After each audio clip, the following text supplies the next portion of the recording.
Hey there! So in the last lecture, I gave you a high-level overview about how HTML and CSS are processed in the browser.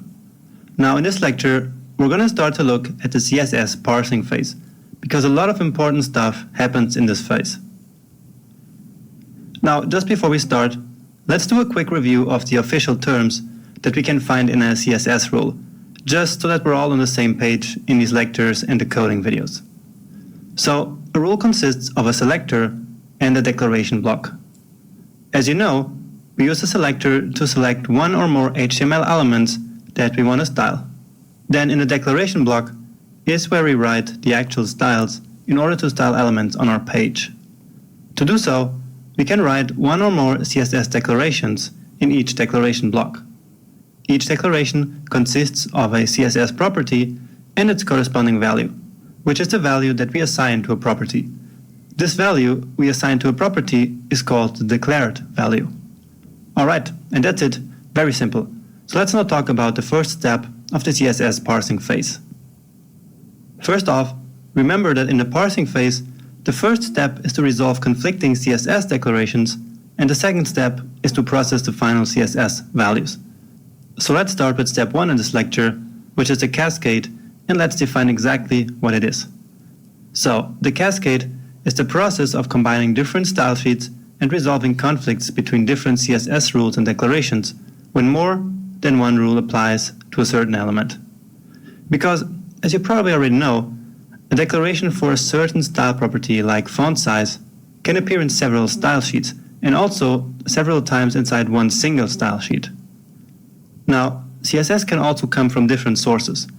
The most common one is the CSS that we, the developers, write. These declarations that we put in our style sheets are called the author declarations. Another source can be the user declarations, which is CSS coming from the user. For instance, when the user changes the default font size in the browser, then that is user CSS. And last but not least, there are the default browser declarations. For instance, if we put an anchor tag in our HTML for a link and then don't style it at all, it will usually be rendered with blue text and underlined, right? That's called the user agent CSS, because it's set by the browser. So the cascade combines the CSS declarations coming from all these different sources. But how does the cascade actually resolve conflicts when more than one rule applies? Well, what it does is to look at the importance, at the selector specificity, and the source order of conflicting declarations, in order to determine which one takes precedence. And here's how that works. First off, the cascade starts by giving the conflicting declarations different importances, based on where they are declared, so based on their source. The most important declarations are user declarations marked with the important keyword. You already know the important keyword in CSS, right? If not, I'm going to show you an example in a second. Next, the second most important declarations are the author declarations marked with important. Third, the normal author declarations, then the normal user declarations, and finally, the least important ones are the default browser declarations, which actually makes a lot of sense, so that we can easily override these declarations coming by default from the browser. But we should better look at an example here, right? So here we have two rules which both apply to the button class, and we have two conflicting declarations about the background color. These are both author declarations, but if you look closely in the first rule, the declaration with the blue background color contains the important keyword, and therefore this declaration is more important, as we can see from our table. This means that this is a declaration that gets precedence, and so we see that our button is indeed blue. Great. Does it make sense to you? I'm sure it does, and we'll see a lot more examples later on. Now, a lot of times we will just have a bunch of conflicting rules in our author style sheets without any important keyword. That is actually the most common scenario, and in this case, all the declarations have the exact same importance. Now, what happens in this case? What the cascade does, if this is the case, is to calculate and compare the specificities of the declaration selectors. And this is how it works.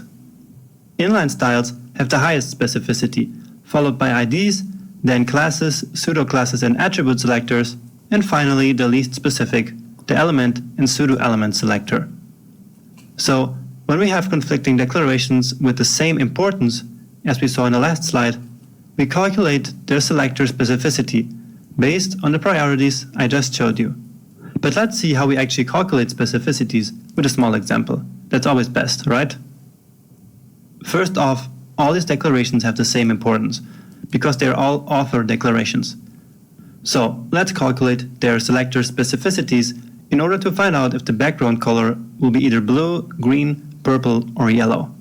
And this is how we do it. The specificity is actually not just one number, but one number for each of the 4 categories I showed you before: inline styles, IDs, classes, pseudo-elements, and attributes, and finally elements. And for each of these, we count the number of occurrences in the selector. Simple as that. So, here in selector 1, we don't have any inline styles, of course, because an inline style has to be written in the HTML, which is not the case here.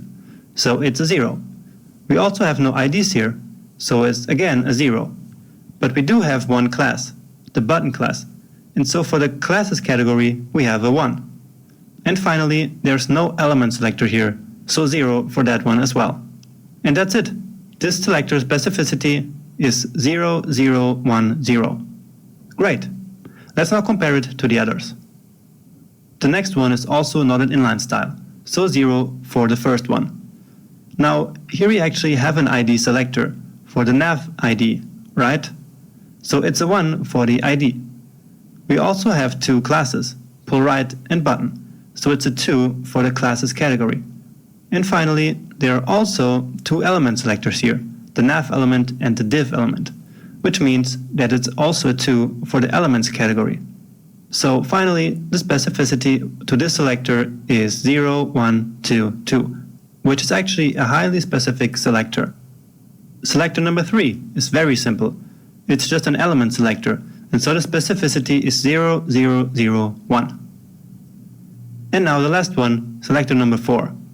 First again, we have the nav ID, so it's 1 for the ID. Next, we have a class, the button class, and also a pseudo class, which is hover, which makes it 2 for the classes category in total. And since there's also one element selector, the final specificity is 0, 1, 2, 1. Make sense? Now, you're probably wondering, well, this is all great, but how do we actually use these numbers to find out which of the selectors applies? We start to look at the numbers from left to right, starting with the most specific category, the inline styles. If there is a selector with 1, it wins against all the other selectors, because this is the most specific category. Well, this is not the case here, so let's move on to the IDs. We see that selector 2 and 4 have a 1 here, while the others have 0. So the ones with 0 are out of the game, because they are less specific than selectors 2 and 4, the ones with the IDs. Okay? Now, since both selectors have a 1 in this category, we have to move on and check the classes. They both have a 2 in this category, so it's still a tie between them. And finally, in the elements category, the selector 2 has a 2, while the selector 4 has only 1. And so we have a winner here. The selector number 2 is the most specific selector of all, and so it will give our button a green background. The value of the winning declaration is called the cascaded value, because it's a result from the cascade. So, we start with a bunch of declared values, in this case blue, green, purple, and yellow, and one of them wins and becomes the cascaded value, which is in our example green. Now imagine selector 4 also had 2 elements. Then both selectors 2 and 4 would have the exact same specificity, right? So, what happens in this case? And I promise you, it's almost over now, okay? Well, if there's still a tie at this point, then the last CSS declaration written in the code is the one that will apply. So again, if everything is equal, if all the declaration selectors have the same specificity, then it's simply the last declaration that will be used to style the selected element. That's it. Now, just before we finish this lecture, let me give you a quick summary and overview of the most important things we just learned. This is essentially what you should really retain from this lecture. First off, we learned that CSS declarations marked with the important keyword have the highest priority when multiple declarations are in conflict. But you should only ever use important as a last resource. If something doesn't work the way you think it should, then look at your selector specificities and figure out what's going on. That's always better than just adding important, which may solve the problem in an easier way, but will cause you problems in the long run. Remember the talk about maintainable code? Well, thinking about specificities and using important only as the last resource is one of the things that will make your code more maintainable for the future. The next thing to remember is that inline styles that you write in your HTML will always have priority over styles you write in an external style sheet. But since using inline styles isn't such a good practice anyway, this one isn't all too important. Next, a selector that contains even only one ID is more specific than one with 1,000 classes. So if you want to be really specific, use an ID. In the same way, a selector with one class is more specific than one with 1,000 elements, of course. One thing that is really important to note is that the universal selector has no specificity value, and so it's 0, 0, 0, 0, which means that all other selectors have a precedence over it. We will see how and why when we start coding our project. Another thing that you should note is that it's best to always rely more on specificity than on the order of selectors. This way, if you someday rearrange all your CSS code, you won't have any surprises which could mess up your entire code. This again makes your code a lot easier to maintain, which is hugely important. Now, there's actually one case where you do need to worry about the order of selectors, and that's when you're using external third-party style sheets. Imagine, for instance, that you include something like a reset style sheet, which defines a couple of styles for common elements. In this case, of course, you want your style sheet to be able to override those third-party styles if necessary. And so your own style sheet should be the last one to be included in the HTML. So in this case, the order is actually hugely important. Alright, and that's actually all there is to know about the cascade and specificity in CSS. So if you ever wondered what the cascading word in cascading style sheets actually means, now you know it. Great, right? And the best part is that understanding all of this will now allow you to write better, cleaner and more maintainable CSS code. So we talked about the cascade and specificity in the last lecture, and these concepts can absolutely be a bit hard to grasp. So let's now look at an example that I prepared for you and which is actually pretty similar to what we looked at in the last lecture. In order to do that, let's open a code pen so that I can quickly experiment with some code. Now, in case you're not familiar with CodePen, it's just a very simple web app where we can input HTML, CSS, and JavaScript code and experiment with it, and it will then render the result down here, okay? So if you want to follow this quick example, then just go to CodePen, codepen.io, and it will probably, here, so create a new pen. And then you can just copy the code that I have in my CodePen here. So just pause the video and copy the code if you want, but it's, I think, not really necessary if you don't wanna. You can just watch me explaining stuff here in this CodePen that I have prepared already. So this is, again, similar to the example that we had in the previous slide. So down here we have the don't click button. So we have 4 selectors here that actually select this button and try to give it a different background color. So we simply have the button class selector here, then we have the anchor element selector, we have this huge crazy selector here, and then we have this one here which actually has the hover pseudo class. So let's see what happens. So as we already saw, this one has a pretty low specificity, right? Because it has just one class. And this one here, even worse. This is almost like the lowest specificity possible. And so these blue and purple color, there's almost no way that we can have this color here on the button. But there is one way though, right? Remember? Because even if the specificity is really low, we can give these declarations a higher importance. And then the specificity doesn't even matter, because if they're more important, they will be applied.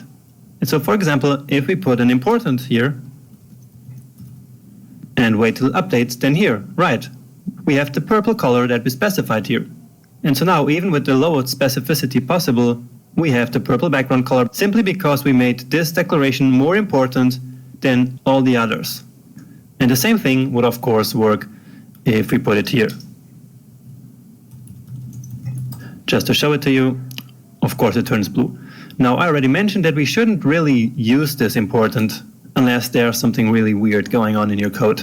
But usually if you need to use important, then that's a pretty bad sign, and you should probably go back and refactor your code and change some stuff in there. Now, what I really wanted to show you, though, is these two selectors down here.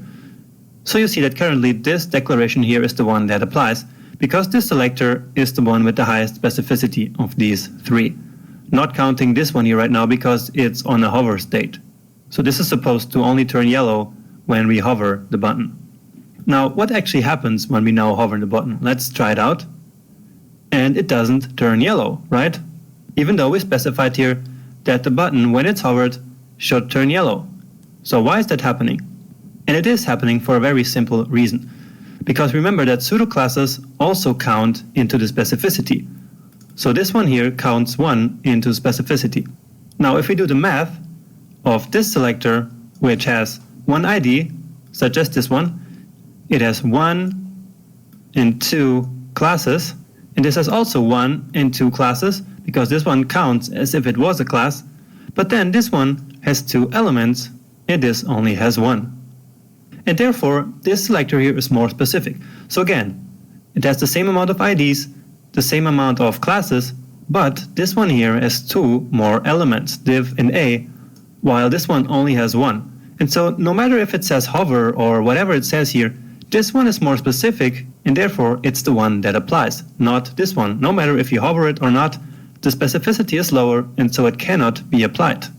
If we want the background color to be yellow, then we will need a selector which has an even higher specificity. So let's just copy this one here. So hover here, say something else like green. Let's see what happens now. And now it turns green. And that's because now this selector here has a higher specificity than this one, right? Because of course this one here, this part is the same as this, but then we add one pseudo class. And so all of a sudden this one here is more specific, and then it applies. So you see that not only we have to make sure that we have the hover pseudo class in place if you want a hover effect, also the selector should have a higher specificity than the original one, which in this case is this one. This usually isn't a problem, but believe me that it happened to me a couple of times that I was writing some really complex navigation in one of my sites, and all of a sudden the hovers weren't working and nothing was really working as I was expecting. And so I had to learn it the hard way by experimenting a lot and finding out why it didn't work. And so that's why I'm warning you here that you should be careful with your selector specificities. So it's really important that you keep this in mind in case something isn't working the way you expect. All right, and I hope that with this you now really understood how specificity and importance work, so that you can write better code in the future, and also to be able to debug your code in case something isn't working properly, because it's also a really important skill when you're writing CSS. All right, welcome back to yet another theory lecture about how CSS works behind the scenes. Remember that we were talking about parsing CSS, right? First we talked about the cascade, and so now it's time to talk about how values are processed in the CSS parsing phase. We're also going to look at the most commonly used CSS units like percentages, ems, rems, VH, and more, in order to learn how they are actually calculated. But first off, you may ask why this is even important to learn. It is important for a lot of reasons. First, because each time you use a unit other than pixels, like rem or VH or some other relative unit, you need to know that it will ultimately be converted to pixels. And you also want to know how that happens. Also, knowing this stuff will help you predict and control better which property takes which value in the end. So ultimately, if you want to become a serious CSS developer, it's just good to know how all of these pieces fit together to render a final website in the end. So this is what we're going to do in this slide. We will analyze how these 5 CSS declarations build the small element in the bottom of the slide here, and in particular, how exactly the declared values are processed in 6 different steps, starting from the declared value all the way to the final actual value. So we're going to analyze the width, padding, and font size in order to see what's going on here. So let's start with the paragraph's width, which you see has 2 declared values, 100 pixels from the P selector and 66% from the amazing class selector. So these are our declared values. They are actually conflicting. So what is used to determine which one will apply? That's right, it's the cascade. And in this case, it's quite simple, because the amazing class selector is more specific than the p-element selector, right? This means that the width of 66 will be applied, and it is therefore our cascaded value. Now, of course you don't need to know every single technical name I'm going to show you here, but if you ignore the jargon and the more technical words, then you will see how this is actually all quite simple. Alright, so next up in the sequence, there's something called the specified value in the official CSS specification. And this one is the default value of a certain CSS property. In this case, it's not really relevant because we have a cascaded value already, but we'll come back to this later. Next, there's the computed value.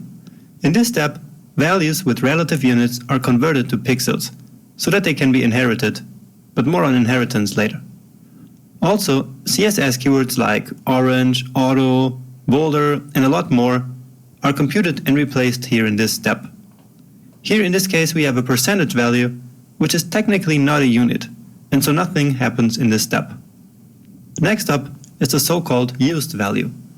In this calculation step, the CSS engine uses the rendered layout to figure out some of the remaining values, for example percentage values that depend on the layout. And that's actually the case here, because the 66% that we specified is in relation to its parent element, and so the parser needs to know that width in order to calculate the paragraph's width, right? So the section's width is defined as 280 pixels, and so 66% of that is 184.8 pixels. And this is now our used value. Now technically this step 5 and the next one only happen in the rendering phase of the page, but that's not really relevant in order to understand this logic. Now, browsers usually cannot really display 184.8 pixels. That's just way too specific, and so usually a value with a comma like this is simply rounded, in this case to just 185 pixels.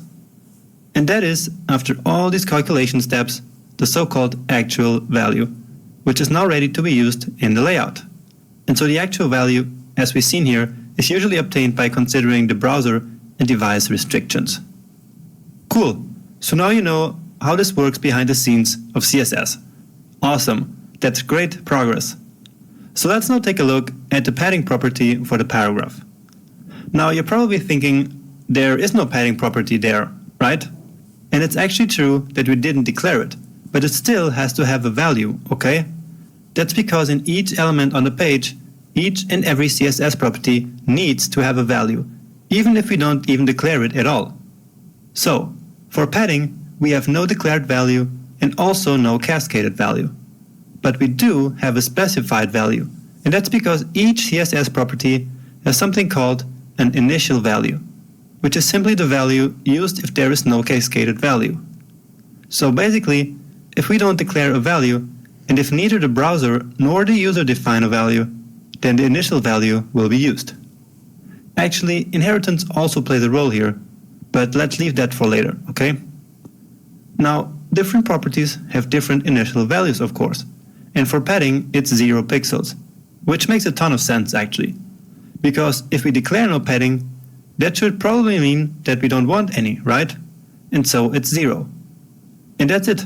There's no more calculations to do, because it's already an absolute unit, and so the computed, used, and actual values are all just 0 pixels. Alright, now about the root font size. This means the overall font size of a document. We didn't define it anywhere, right?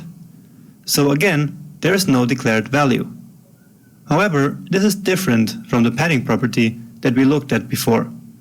That's because for the font size, the browser usually has a default value of 16 pixels. Remember how we said earlier that CSS could come from different sources? Well, in this case, the font size is a user agent declaration, and therefore the result of the cascade is these 16 pixels that the browser has declared for the font size. And so, this is our cascaded value.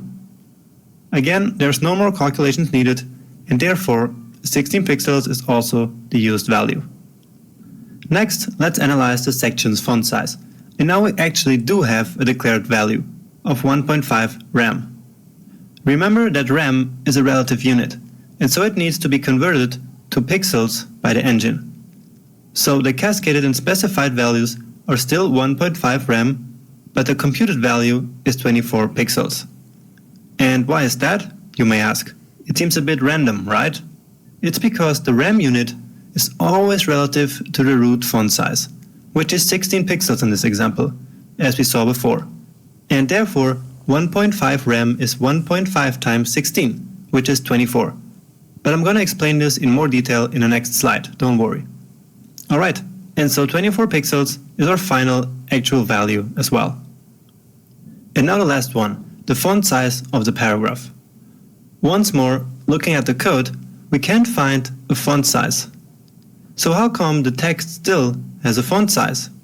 Well, in this case, it's no default and it's also no initial value, but it's a mechanism called inheritance.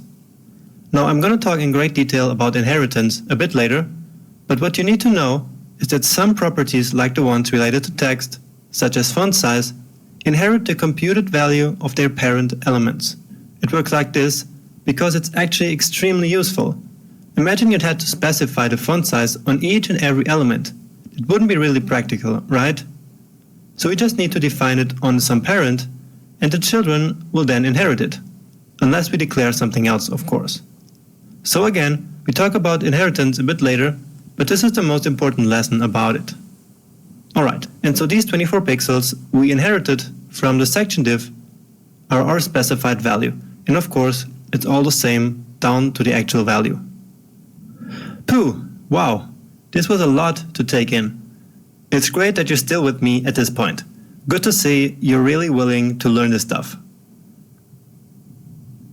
In this slide, I want to show you in great detail how the CSS engine converts relative units to pixels in order to calculate computed and used values, because this is crucial to know when you write your own code. So this has actually a very practical application in the real world, as relative units are fundamental to build modern responsive layouts, as you'll see when we continue with the project. So again, I have a small code example here for you, so I can show you how different units work in different situations. So we have some global CSS code for the HTML, then a header, and then an element inside the header called header child. That's the basic structure. Alright, so we start with percentages. And there's a distinction between using percentages for fonts or for length or distance measurements. Now again, the percentage is technically not a unit, but to make things easier, we'll simply treat it as one, okay? So in the header, we have a declaration that says font size 150%. And what that means is that the element will have a font size 150% larger than its parent element. In this case, the parent element is simply the HTML or the body, with a font size of 16, and so the header will have 150% of that, which gives us 24 pixels. And that's how it works. Quite simple, right? Now, for length, expressed in percentages, it works a bit different. When we express a length measurement in percentages, like a height, a padding, a margin, or something else, the reference is always the parent element's width, like in our example, where the padding of 10% results in a used value of 100 pixels, because the parent element has 1000 pixels of width, and 10% of 1000 is of course 100. So, never forget that the parent's width is the reference for percentage-based calculations. Believe me that I learned this the hard way through a lot of confusion and experimentation. Next up, we have some font-based relative units, em and rem. And again, it's different to use ems for fonts or for length. So, both ems and rems are font-based, but the difference between them is that ems use the parent or the current element as a reference, while rems use the root font size as the reference.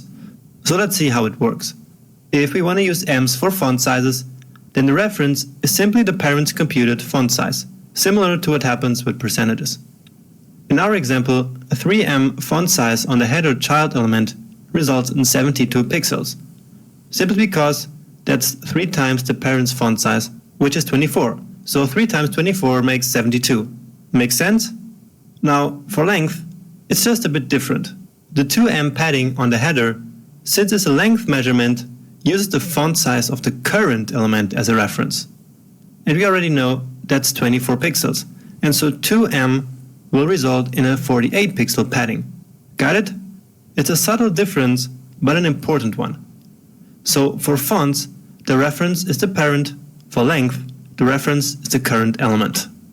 And now finally about the rem. It actually works the same way for both font sizes and length, because it always just uses the root font size as a reference. This means that the 10 rem padding we have here will result in 160 pixels because the root font size is 16, and 10 times 16 is of course 160 pixels. So that's the big difference between ems and rems. Now you may ask, why should we actually size stuff with ems and rems if they are based on font size? That seems a bit strange, right? And the answer is that by doing so, we can build more robust, responsive layouts, because just by changing font sizes, we will automatically change length since they depend on a font size. And that gives us a lot of flexibility, and it's just a great technique. And so we're actually going to do that in practice in a project so that you can see how powerful this approach is. Now finally, we have two more relative units, but they're really simple.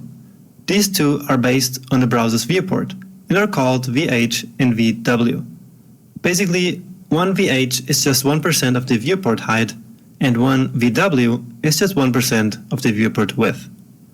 So when we specify a height of 90 VH, this will simply translate to 90% of the current viewport height. Of course, in this specific example, we don't know what the viewport height is, but the browser who is painting the page knows about it, and so it does these calculations when it's calculating the used values in pixels. And the same applies, of course, to VW. So a width of 80 VW, for example, is just 80% of the viewport's width. You probably already used the VH unit before, right? That one is really useful to build these nice hero sections with 100% of the viewport's height. So that's where we use them a lot. Alright, let's now quickly summarize what we learned in this lecture. Maybe you can even print this out if that makes learning easier for you. So, each CSS property has an initial value which is used if nothing else is declared and if there is no inheritance. But we're going to talk more about inheritance in the next lecture. Browsers specify default font size for each page, and that's usually 16 pixels. And this is a user agent definition, so it's not an initial value coming from the CSS specification. Percentages and relative values are always converted to pixels in order for the CSS engine to be able to render the page on the screen. About percentages, they are measured relative to their parent's font size, if used to specify font sizes. And they are measured relative to their parent's width, if they're used to specify length. Now, ems are measured relative to their parent's font size, if used to specify font sizes. And they are measured relative to the current font size, if they're used to specify length. Next, rems are always measured relative to the document's root font size that I mentioned before. And finally, VH and VW are simply percentage measurements of the viewport's height and width, respectively. Okay, and so this wraps up this lecture, which was rather intense, I know, but still super important in my opinion. If anything is not 100% clear, I would actually advise you to watch the lecture again, or at least parts of it, so that everything makes sense for you. Then after that, let's just move on to the next lecture, where we're going to talk about inheritance that we only touched very briefly in this lecture. Well, I wanted to do this in 1 or 2 lectures, but I actually need a part 3 to explain how CSS is parsed. And so this lecture is about inheritance, that we touched upon briefly before, but now we're ready to really dive in. So, inheritance is a way of propagating property values from parent elements to their children.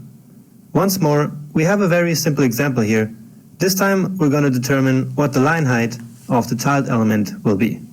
So, start by remembering from our previous lecture that each and every CSS property must have a value, even if neither we, the developer, nor the browser do specify it. In that case, there's no cascaded value, right?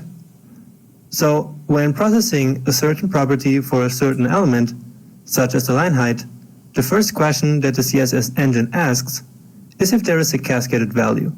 And if so, then of course, that's the value that's used. Now, if there's no cascaded value, then the next question is if that property can be inherited. And that depends on each property. There are some properties that are inherited and others are not. In the case of line height, that property gets inherited, as we can see from the property specification. So if a property is inherited, then the value of that property becomes the computed value of its parent element. Now, it's very important to note that the value that gets inherited is not simply the 150%, but the computed value. In this case, that's 150% of 20 pixels, which is 30 pixels. And so the line height in the child element will also be 30 pixels, not 150% of the 25 pixel font size. Got it? So again, it's not simply the declared value that's passed, but the computed value. Now, if it's a property that's not inherited, like for example padding, then the specified value will become the initial value, which is also specific to each property. In the case of padding, that's just 0 pixels, like we actually saw in the last lecture. Again, you don't need to memorize these initial values, because they are all just rather intuitive. So, just like before, here's a quick summary of what you need to know. I guess the most important thing to know about inheritance is that it's there, and that it passes the values for some specific properties from parents to children. Again, if you just ignore the jargon, inheritance is actually pretty straightforward. Inheritance allows the developers to write less code and code that will be more maintainable. Now, in the specification for each and every CSS property, you will find if the property is automatically inherited or not. As a rule of thumb, properties related to text are inherited, so properties like font family, font size, color, etc.